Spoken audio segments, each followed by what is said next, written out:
tema da nossa próxima palestra é Inadimplência na implantação de empreendimentos de geração e transmissão, consequências e penalidades. E quem vai apresentá-la é o senhor Julião Silveira Coelho, diretor da Agência Nacional de Energia Elétrica. O senhor Julião Silveira Coelho é natural de Brasília, aqui no Distrito Federal, é advogado e procurador também aqui do Distrito Federal. Atuou como procurador federal junto à ANEEL entre agosto de 2002 e novembro de 2004. Entre 2005 e 2009, atuou como advogado em questões de direito de energia elétrica.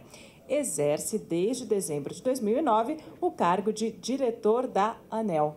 Portanto, por favor, recebam o senhor Julião Silveira Coelho.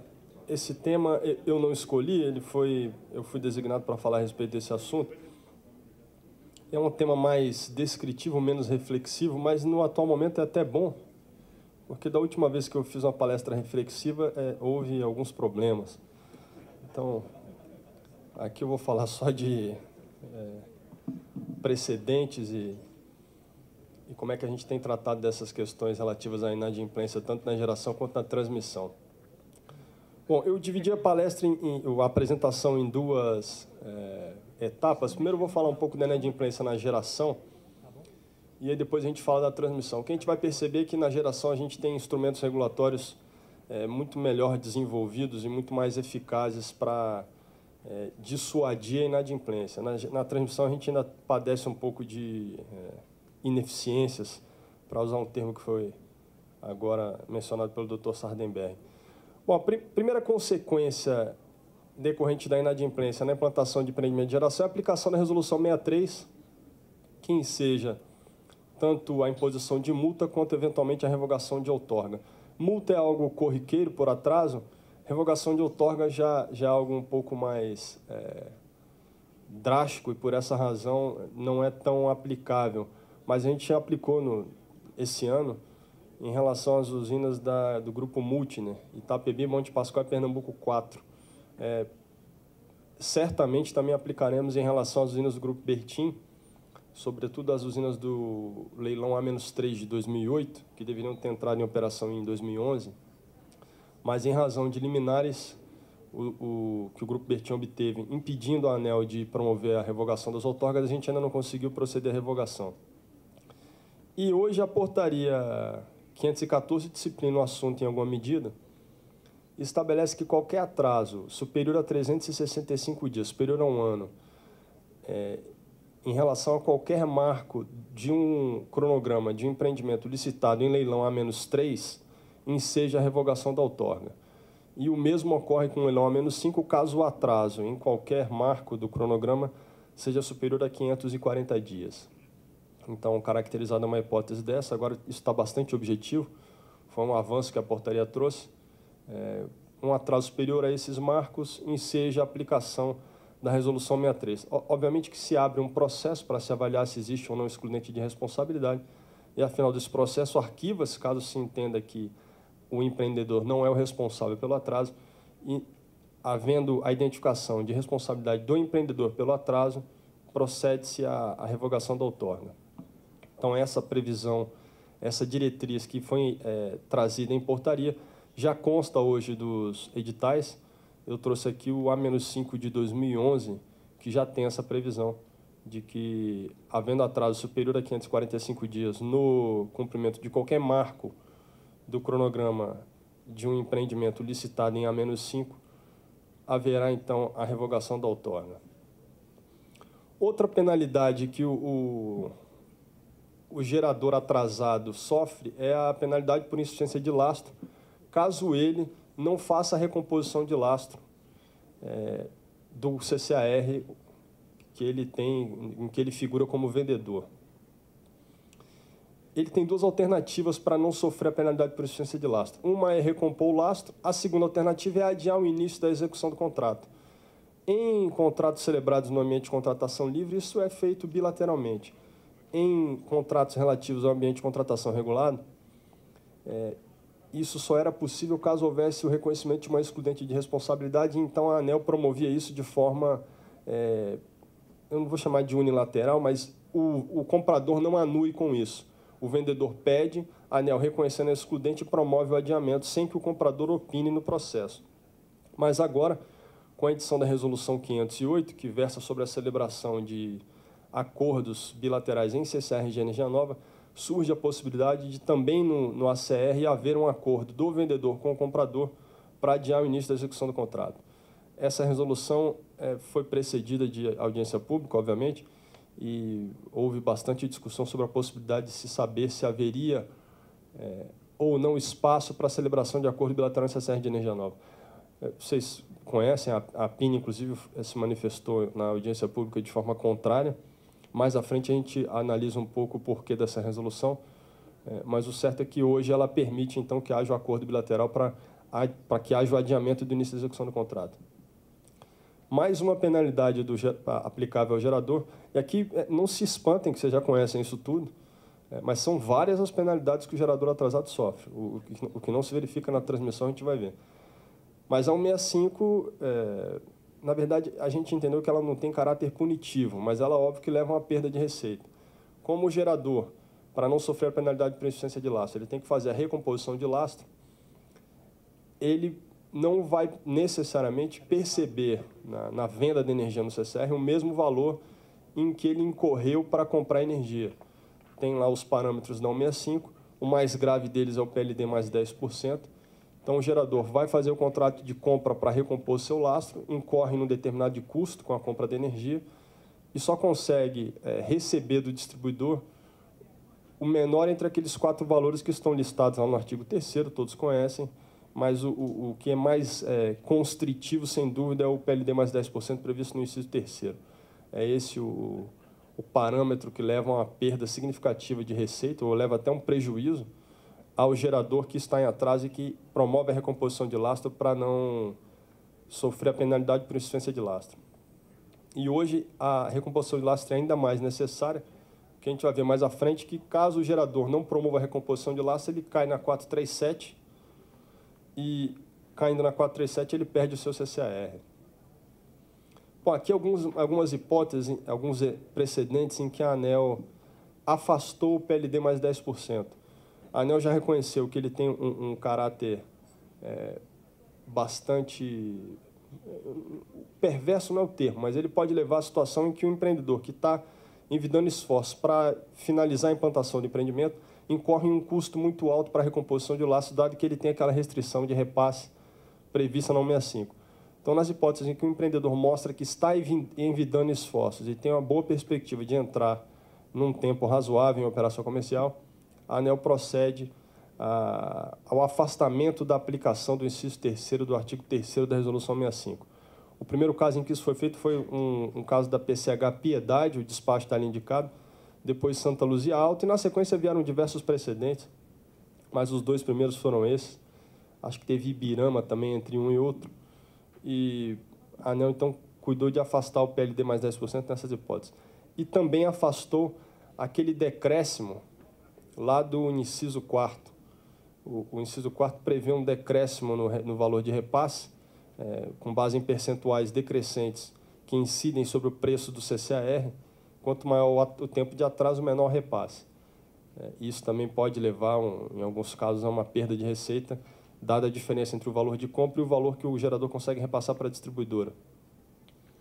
E aí, nessas hipóteses em que se verifica a necessidade de afastar o PLD mais 10%, houve também afastamento do inciso 4º, ou pelo menos das alíneas lá do inciso 4º, ou seja, manteve-se o CCAR como parâmetro, mas não se fez nenhum decréscimo sobre ele.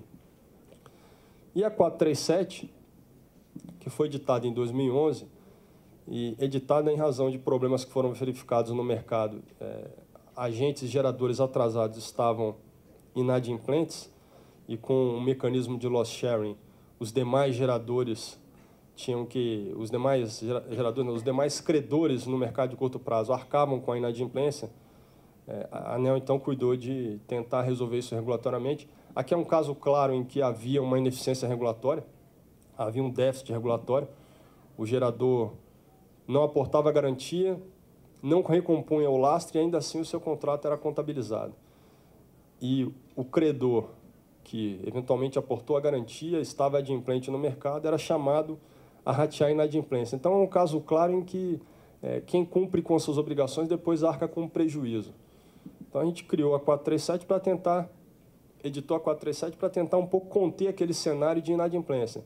E a 437 estabelece que o gerador que tem um compromisso de venda em CCAR e que não recompõe lastro, o contrato dele é cancelado.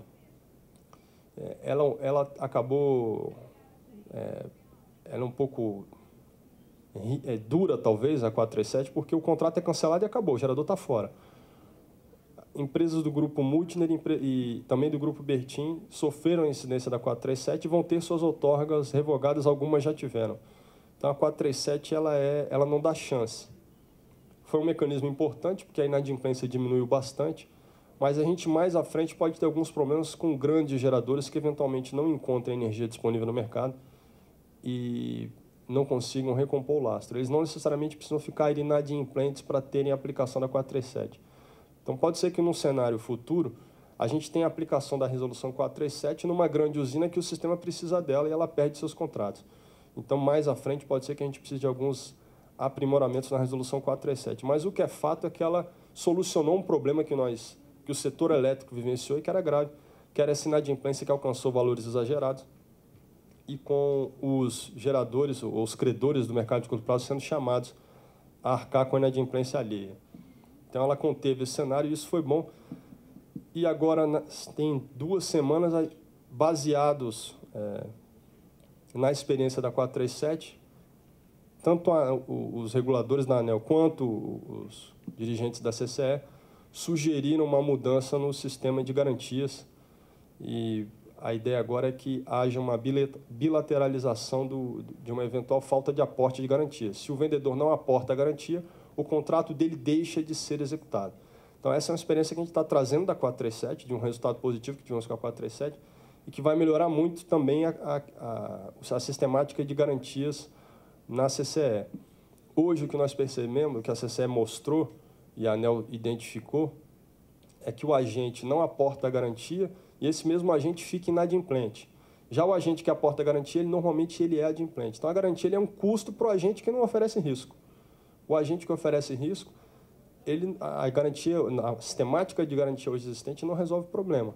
Ele continua, ele oferece o risco, não aporta a garantia, ele fica inadimplente e aquele que arcou com a garantia é adimplente, ainda é chamado depois para ratear a inadimplência do gerador que não aportou a garantia. Então, a sistemática atual hoje leva a custos tão somente para aqueles agentes que não oferecem risco. Então, certamente a experiência da 437 está levando a ANEEL e a CCE a mudar também a sistemática de garantia para que a gente elimine custos ineficientes ou custos que não levam a um bom resultado e representam custos tão somente para aqueles que não precisariam incorrer naquele custo, dado que não oferecem risco. A aplicação da 437 nós tivemos nas 3 usinas do Grupo Multiner e nas 6 usinas do Grupo Bertin. No caso das usinas do Grupo Multiner, já houve a revogação da outorga, nas usinas do Grupo Bertin, não, em razão de liminar obtida por aquele grupo. Mas mostra como a 437 ela é severa. O resultado alcançado com ela foi importante, diminuiu-se a inadimplência, mas ela é severa. Se o agente dá espaço à aplicação dela, ele perde o seu contrato. Nessa hipótese, não cabe revogação amigável, ocorre a revogação onerosa do contrato, ou seja, com a execução da garantia, e a distribuidora ainda tem a prerrogativa de executar a multa rescisória prevista no contrato, que, salvo engano, é 1 ano de receita do contrato. Então, o agente de gerador que é afetado com a aplicação da 437 fica numa situação muito difícil. Sobre a garantia de fiel cumprimento, que também é uma decorrência de inadimplência de empreendimento de geração, nós definimos recentemente que não cabe falar em necessidade de demonstração de prejuízo para a administração. O leilão prevê que a garantia é aportada, a garantia de fiel cumprimento é aportada para assegurar o cumprimento daquilo que se contratou, que é a implantação do empreendimento. Portanto, se o empreendimento não entra em operação, atrasa, e isso dá ensejo à revogação da outorga, executa essa garantia. Isso é automático, não é necessário um processo para demonstrar prejuízo. Caso isso fosse necessário, a gente desvirtuaria a finalidade da garantia, que é servir como um instrumento célere e eficaz de dissuasão de atrasos. Então, nós definimos que a garantia deve ser executada independentemente da demonstração de prejuízo. Obviamente que a gente analisa se o agente é responsável ou não pelo atraso, mas caso ele seja o responsável pelo atraso, a garantia é executada, ainda que não haja um prejuízo à administração. Essa discussão veio porque, no cenário atual, as distribuidoras estão, a gente sabe, estão sobrecontratadas. Então, o que os agentes atrasados alegaram é que, olha, a minha usina não entrou, mas isso não vai causar nenhum problema para o sistema, porque as distribuidoras todas estão sobrecontratadas. Mas esse argumento não foi aceito. Episodicamente e circunstancialmente, as distribuidoras estão todas sobrecontratadas. Mas o sistema precisa dessas usinas, tanto que o leilão foi assim feito. Dizer que não há prejuízo em razão de uma usina contratada não entrar em operação significa dizer que o leilão era desnecessário, o que não faz sentido, porque o planejamento exigiu aquele leilão. Óbvio que, momentaneamente, de fato, a gente não precisa dessa energia, mas isso não justifica o atraso ou que a usina deixe de entrar. Ainda sobre a execução de garantia, nós reforçamos essa posição de que ela deve ser executada independentemente da demonstração de prejuízo, no despacho 1645 da UTE Cachoeira Dourada, em que houve a execução da garantia, justamente com base nesses argumentos de que ela deve ser um instrumento célere e eficaz para conferir segurança aos negócios jurídicos e inibir atraso em empreendimentos de geração. O leilão, a gente, como argumento de reforço, a gente citou uma cláusula do edital que não exige qualquer demonstração de prejuízo para que haja execução. E também, recentemente, houve um pleito do Grupo Multiner para que houvesse o parcelamento da garantia. Em vez de haver execução, haveria um parcelamento do valor correspondente à garantia. E aí o que definiu a agência foi que não cabe cogitar desse tipo de pleito. Também foi um pleito formulado pelo Grupo Bertin, uma vez que a garantia não é multa. Se a gente começa a parcelar a garantia, a gente transforma a garantia num mecanismo semelhante às multas da Resolução 63 de 2004, que a gente sabe que não são instrumentos eficazes para conter atrasos, para coibir atrasos em empreendimentos. Então, a ANEEL fixou uma orientação de que a garantia ela vai ser executada. Havendo atraso e havendo a revogação da outorga, a garantia é executada, a não ser que haja um excludente de responsabilidade reconhecido. Mas aí a revogação não ocorre, ou se ocorrer, ela ocorre de forma amigável, aí não cabe falar em execução de garantia, porque a revogação amigável ela não é onerosa. Mas, havendo a revogação, em razão de atraso e não havendo reconhecimento de excludente, executa essa garantia e não cabe falar em parcelamento. Então, tudo isso mostra o rigor que existe hoje com atraso em empreendimento de geração. Recapitulando, aplica-se a Resolução 63, eventualmente aplica-se penalidade por insuficiência de lastro. Se o agente recompõe o lastro para não sofrer a penalidade por insuficiência de lastro, ele sofre a aplicação da 165 e, com isso, pode ter um prejuízo na operação de compra de energia para posterior revenda à distribuidora. Aplica-se também a Resolução 437, que eventualmente cancela o contrato e leva à revogação da outorga. Então, é um cenário regulatório bastante rigoroso em relação ao gerador, e isso é necessário. Isso é importante para que não haja atrasos ou para que os atrasos, caso haja, eles sejam no menor tempo possível. Agora, falar um pouco aqui das excludentes de responsabilidade que a gente reconhece nesse processo. O primeiro excludente que a gente reconhece é o atraso na emissão da outorga. E aqui é um caso curioso. A excludente no atraso na emissão da outorga que a ANEEL não reconhecia. Aí, primeira vez que isso foi julgado, já comigo no colegiado, eu preparei um voto entendendo que não fazia sentido a ANEEL imputar ao agente um atraso que ela própria, a ANEEL, eventualmente deu causa, ou a ANEEL, ou o Ministério, ou a CCE. E fiquei vencido. Na época, foi 4-1, jogaram duas vezes o mesmo assunto, 4-1 duas vezes. E depois houve um avanço no entendimento, e aí passou-se a entender que, de fato, se a ANEEL que atrasou a emissão da outorga, não faz sentido responsabilizar o agente. Como era um caso do Grupo Bertin, teve uma celeuma muito grande em razão disso, e é algo que me parece óbvio. Mas, inicialmente, houve uma mudança de score para 3-2. 3 diretores entendendo que cabia reconhecer a excludente de responsabilidade, porque a ANEEL é que deu causa àquele atraso. Depois avançou para 4-1, e assim ficou, 4-1 até hoje. E pelo que eu converso hoje, até eventualmente conversando com a Pini, eu percebo que todo mundo concorda. Não faz sentido imaginar que o gerador é responsável por recuperar um atraso que a ANEEL imputou a ele. Mas, no início, quando isso foi votado, o mundo caiu. qualquer coisa que se votasse em favor do Grupo Bertin naquela época dava um problema enorme, e esse foi um caso. Mas aqui não tinha como imputar a eles um atraso que era, na verdade, de responsabilidade da ANEEL e do Ministério. Licenciamento ambiental. Esse é outro caso dividido na ANEEL. Houve o reconhecimento de excludente de responsabilidade por atraso no licenciamento ambiental. O primeiro precedente foi PCH Ibirama. Ali todos os diretores entenderam que era devido o reconhecimento da excludente. No caso da UHE Mauá, já começou a dividir de novo. 2 diretores entenderam que não. O licenciamento ambiental é risco do empreendedor, então ele que se vire. E há casos em que nós identificamos lá que o agente instrui o processo, vai ao IBAMA, faz tudo o que deve ser feito e o IBAMA não avança. Então, a gente dizer que isso é risco do empreendedor é querermos ser mais realistas do que a realidade se mostra. Então, no caso da UHE Mauá, isso foi um caso até interessante, que ficou 2-2. E havia o diretor André Peptoni não estava no julgamento, e ele teve que depois apresentar seu voto para desempatar, e desempatou, entendendo que deveria ser reconhecida a excludente de responsabilidade. Então, hoje, a gente reconhece a excludente de responsabilidade por atraso no licenciamento ambiental. O doutor André Peptoni, então, foi o voto de desempate, bem assessorado pelo doutor Patrus, que está ali, que foi responsável, né, doutor Patrus, para... Que aqui é outra hipótese que não faz sentido. Se o problema não é do agente, se o agente envidou os esforços necessários e tomou todas as providências que lhe cabiam para promover o licenciamento ambiental, não fazia sentido imputar isso ao próprio empreendedor. Então, a ANEEL, embora ainda dividida, também reconhece excludente de responsabilidade nessa hipótese. Eu falei que ia fazer uma apresentação descritiva, né, pouco reflexiva, mas, né, doutor, já estou me excedendo aqui no... Vamos lá. Atraso na assinatura, na emissão de outorga foi o precedente que mencionei, ali aquelas UTS MC2 lá são todas do Grupo Bertin.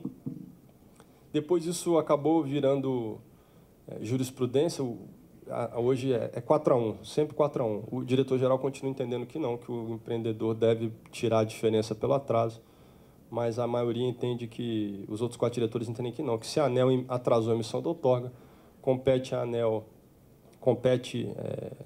ANEEL reconhecer excludente de responsabilidade. Então, é assim que hoje está o estado da arte.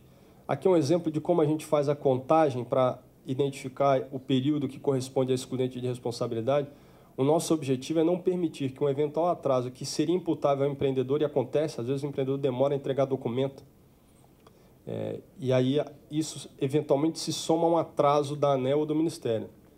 Então, o que a gente faz é tentar identificar o que é atraso atribuível ao empreendedor e o que é atribuível aos órgãos públicos. E, com isso, a gente faz o desconto e só reconhece como excludente de responsabilidade aquilo que, de fato, é atraso do poder público. Bom, agora já saindo da excludente de responsabilidade, só recapitulando, o que a gente tem mais reconhecido lá é licenciamento ambiental e atraso na emissão de outorga e, eventualmente, na assinatura do contrato de venda de energia. Os demais casos de greve, excesso de chuva, perda de janela e descobertas arqueológicas, tudo isso é risco do empreendedor. Isso aí não... Aí é 5-0, ninguém tem dúvida. Até porque chegar lá dizendo que teve greve, querer imputar isso ao poder público é demais, né? Então, assim como é excessivo a gente querer imputar o atraso na emissão de outorga ao empreendedor, é excessivo o empreendedor querer imputar ao poder público o atraso decorrente de excesso de chuva ou descoberta arqueológica, e tudo isso é risco inerente ao negócio de geração. Bom, sobre a resolução 508, que é a resolução que viabiliza a aprovação de acordo bilateral SSR de energia nova, ela tem algumas ressalvas para que esse acordo seja celebrado. Não pode levar aumento de custo de energia para o consumidor, não pode levar risco à garantia de suprimento, nem à operação do sistema, e caso se verifique que nenhum risco é oferecido e que não haverá aumento para o consumidor, o acordo bilateral ele pode ser aprovado. Muito se discutiu sobre essa viabilidade de acordo bilateral em SSR de energia nova. E o que se alegou lá, à época, e a PIN, inclusive, trouxe esses argumentos, era de que só havia previsão normativa para a redução de CCR de energia existente. E, de fato, só existe previsão expressa para a redução de CCR de energia existente. Mas é uma redução unilateral. O o distribuidor perdeu o mercado, ou perdeu consumidores livres saíram da sua área de mercado, ele vai lá e executa unilateralmente a redução do contrato. O vendedor não tem qualquer espaço para impedir aquela eventual redução do contrato. Essa modalidade de redução unilateral, ela não é conciliável com a figura do CCR de energia nova, que a gente sabe que ele serve como um instrumento de proteção a financiamento. É ele que garante os Project Finance, que são a principal modalidade de financiamento utilizada para a viabilização de implantação de empreendimento de geração. Então, não seria imaginável pressupor que o comprador teria a prerrogativa de unilateralmente reduzir um CCR de energia nova, porque a receita decorrente daquele contrato é a garantia do projeto de financiamento. No entanto, se há um acordo bilateral, não faz sentido entender que não há espaço para a redução do montante contratado. Ou seja, se o vendedor concorda com aquela redução, é porque ele sabe que na conta dele é melhor aquela redução do que manter um contrato. Então, a questão jurídica ela era de fácil superação no meu entendimento. Eu recebi até colegas e amigos da APINE, técnicos, bons engenheiros, com uma retórica jurídica interessante, vários argumentos sendo trazidos. E o que eu insisti ali era, tragam argumentos técnicos, porque juridicamente não faz sentido identificar um óbice a um acordo bilateral que ambas as partes querem e que o sistema também quer, porque não está precisando momentaneamente daquela energia. Só para a gente ter uma ideia de cenário, e isso pesou muito na decisão que foi tomada, de acordo com a concepção que se tinha do modelo, toda a redução de sobrecontratação recaía sobre o CCR de energia existente, mas isso limitado a um determinado montante. E aí tem dois problemas. Primeiro, num cenário de sobrecontratação generalizada, você não tem espaço para o MCSD de energia existente, porque não tem ninguém com déficit, está todo mundo com sobra. Então, não vai haver troca de energia no MCSD. O segundo problema, o CCR de energia existente, ele é um contrato, todos sabemos, de custo inferior ao CCR de energia nova. Então, se toda a descontratação destinada a reverter sobre a contratação da distribuidora, ela incide sobre o CCR de energia existente, no longo prazo, o que a gente tem é aumento tarifário. Tem que ter uma outra alternativa para a distribuidora. E foi isso que a gente tentou viabilizar. No longo prazo, isso ficaria pior, porque, com o passar do tempo, a representatividade do CCR de energia existente no portfólio da distribuidora diminui bastante e a energia nova ganha espaço. Se a distribuidora só pode reverter sobre a contratação do CCR de energia existente, com o tempo, ela não reverte quase nada. Então, ela fica com um cenário em que a sobrecontratação está condenada a conviver com aquilo. E o consumidor também, vale lembrar, que até 3% o consumidor que arca com o custo. Então, é um custo que, eventualmente, se revela absolutamente desnecessário. É um custo ineficiente. Então, nos casos em que há excesso de contratação, em que há sobrecontratação, não há razão para se viabilizar um acordo bilateral de CCR de energia nova. Aqui também a representatividade do CCR de energia existente caindo ao longo do tempo, o que é natural. E essa é uma tabela que mostra só a diferença de preço e revela que os leilões de energia existente sempre têm preços muito abaixo dos leilões de energia nova. Isso é intuitivo, não precisa ser comprovado. Naquele momento, nós também enfrentamos a questão dois problemas, junto com a discussão sobre a possibilidade de acordo bilateral em CCR de energia nova. O problema da CEA, a distribuidora do Amapá, que foi aos leilões, participou dos leilões, e nós permitimos que a CEA participasse, foi uma falha da agência, uma falha da ANEEL. E ela participou e depois não reuniu condições para conseguir sua adesão junto à CCE. Como ela não conseguiu adesão junto à CCE, ela não conseguiu assinar os contratos de energia, e, portanto, os vendedores não conseguiam os contratos que serviriam para garantir seus financiamentos. Então, a gente criou um cenário de impasse, em que a CEA não conseguia adesão e o vendedor, por sua vez, não conseguiu o contrato e não conseguia iniciar a implantação do empreendimento. Então, ali, o que a gente deveria fazer, e fizemos? Transferir a energia da CEA para as demais distribuidoras que foram ao mesmo leilão da CEA. Mas, com isso, a gente aumentaria ainda mais o cenário de sobrecontratação das distribuidoras. Então, se a gente não tivesse um mecanismo como o acordo bilateral de CCR de energia nova, as distribuidoras receberiam aquela energia da CEA e não teriam como reverter aquele cenário de sobrecontratação. Então, o cenário era só de aumento de sobrecontratação sem a existência de mecanismos para reverter esse cenário. Outro problema que a gente identificou no caso quando discutimos o acordo bilateral CCR de energia nova, foi a situação da Amazonas. A Amazonas foi ao mesmo leilão que a CEA. Então, se a Amazonas participasse do rateio da CEA, e ela participou, ela teria um aumento de 10% no seu montante de contratação de energia. E, com isso, ela passaria a ter uma sobra de energia de 10%. É uma sobra significativa que a distribuidora teria que arcar, ou o seu mercado consumidor, caso a gente entendesse que aquela sobrecontratação não era voluntária. Mas era um cenário também ruim, uma distribuidora 10% sobrecontratada em razão, não de sua gestão, mas em razão da gestão de uma distribuidora terceira, que foi a CEA, que não conseguiu adesão. Então, ela receberia aquela energia do rateio e o seu mercado consumidor teria que arcar com o custo. Mais uma vez, o acordo bilateral em CCR de energia nova foi a solução para viabilizar o caso da Amazonas, que teria uma sobrecontratação exagerada com um problema adicional. Houve atraso na interligação.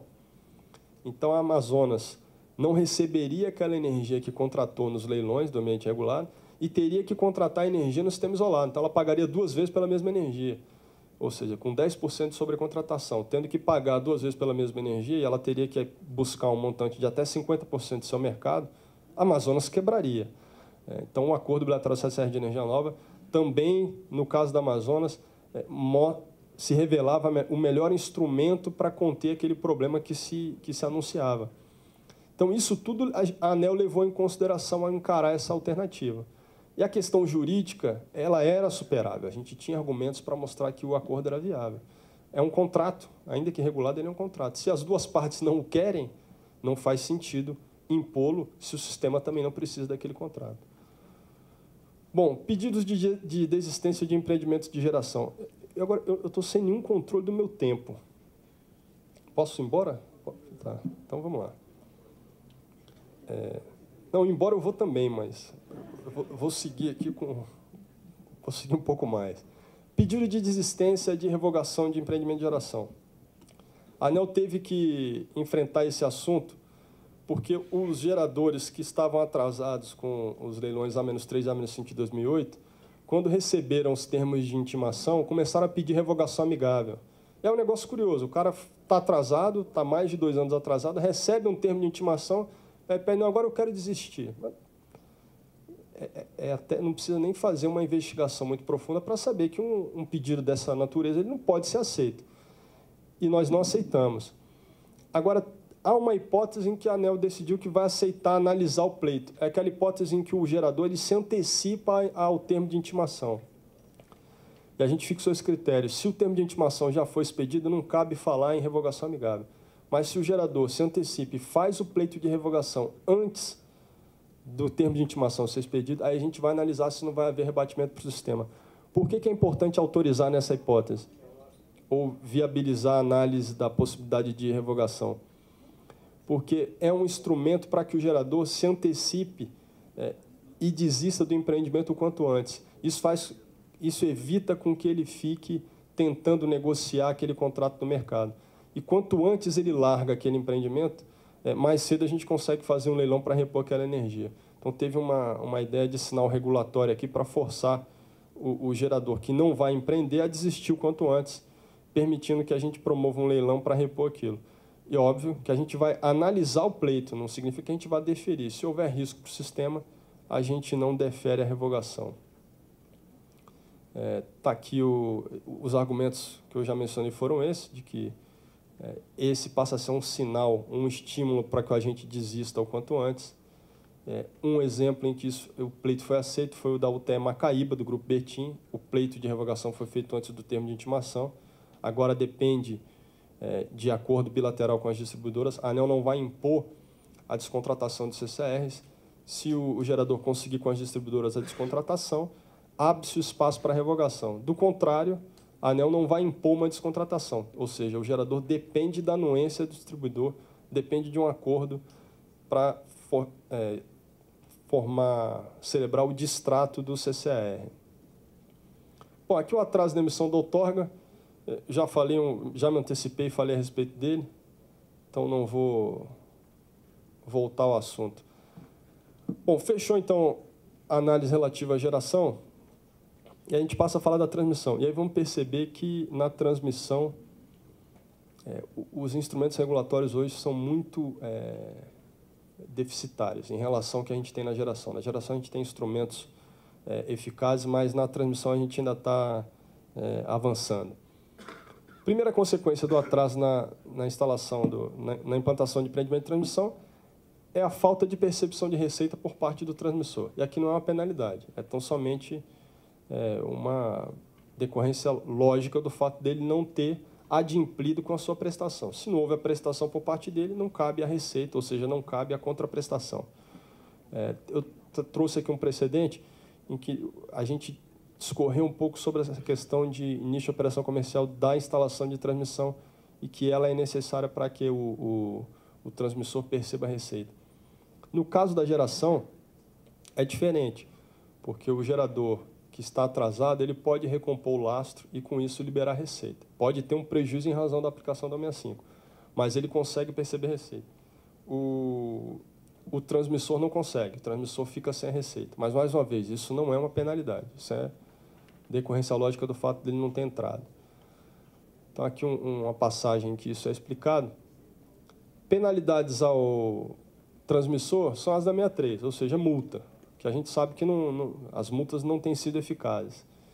Não tem registro de uma revogação de outorga de concessão de transmissão atrasada. Não é esse registro, pelo menos no tempo que eu não conheço, e no tempo em que estou na ANEEL, nunca vi um caso desse. Então, na geração isso ocorre, na transmissão é algo que até hoje é impensável. Excludente de responsabilidade na transmissão, a gente reconhece. Um exemplo foi o atraso no licenciamento ambiental da Jauru Transmissora. Esse aqui é aquele caso clássico de que o licenciamento ambiental não saía porque o governo do Estado não liberava, haveria interligação e, com isso, havia um receio do governo do Estado de haver perda de ICMS, então o processo de licenciamento ambiental não avançou.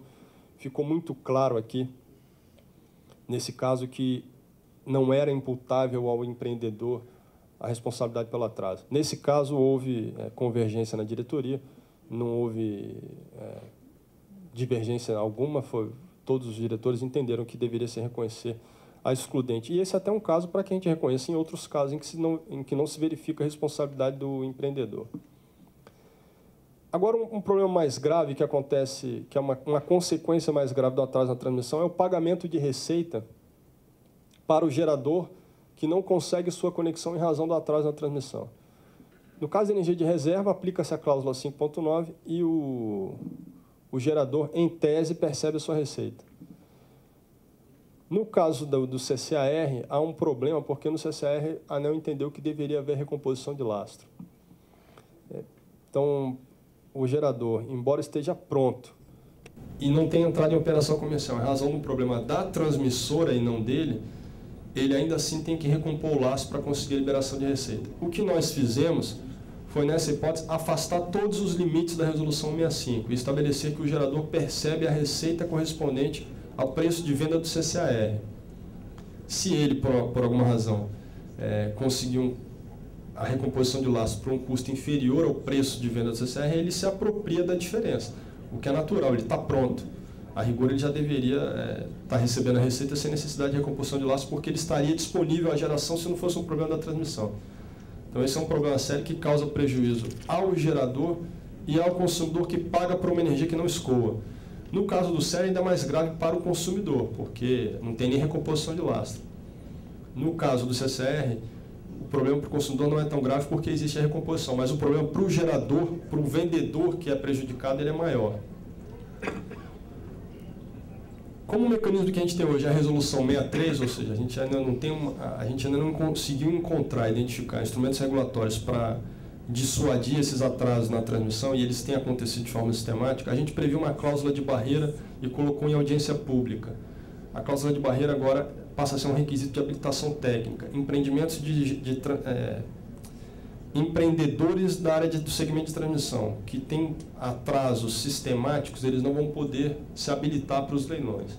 Então, a gente colocou, está em discussão, ainda não fechou, certamente haverá discussão jurídica sobre a viabilidade disso, mas a realidade mostra que a gente precisa avançar para um mecanismo dessa natureza.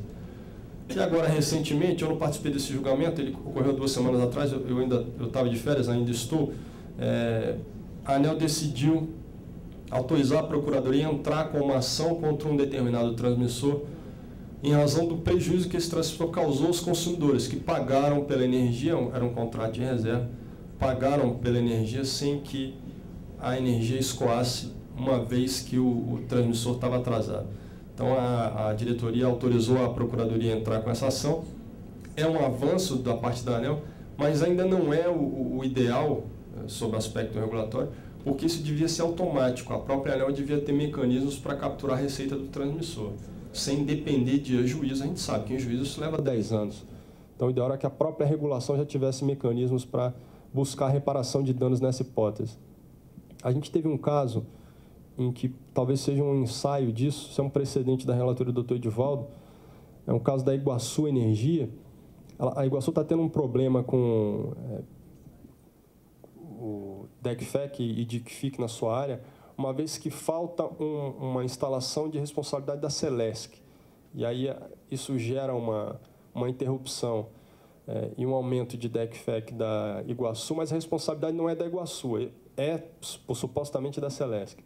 E o que a gente previu lá é que, nessa hipótese, ficar comprovado que é de responsabilidade da Celesc a falta do atendimento naquela região, na verdade, uma instalação que a Celesc deveria ter construído. Se ficar comprovado que a interrupção decorre de uma falta da Celesc, a própria Celesc ressarce o consumidor da Iguaçu. Não precisa ir a juízo. A Celesc é acionada e ela vai e ressarce. A própria regulação já prevê isso. Então, isso é muito mais eficaz do que a Procuradoria ir a juízo para tentar buscar, num processo judicial, uma reparação ao consumidor. O ideal é que a regulação já preveja esses instrumentos. Na Resolução 454 de 2011, que disciplina a entrada em operação comercial de reforços e ampliações, tratou-se um pouco disso, mas ficou restrito ao mundo da transmissão.